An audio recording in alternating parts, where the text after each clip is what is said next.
Just got a batch of porridge on the go. Just making sure the consistency is okay to put it on hold for everyone. Goes down really well, the porridge, because obviously it's a good source of carbs for the day.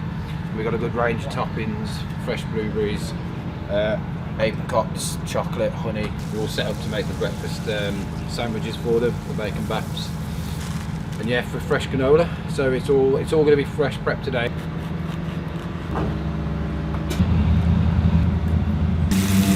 Fattier, thicker, so it'll crisp up nice. Puts it again. For the What, Murphy?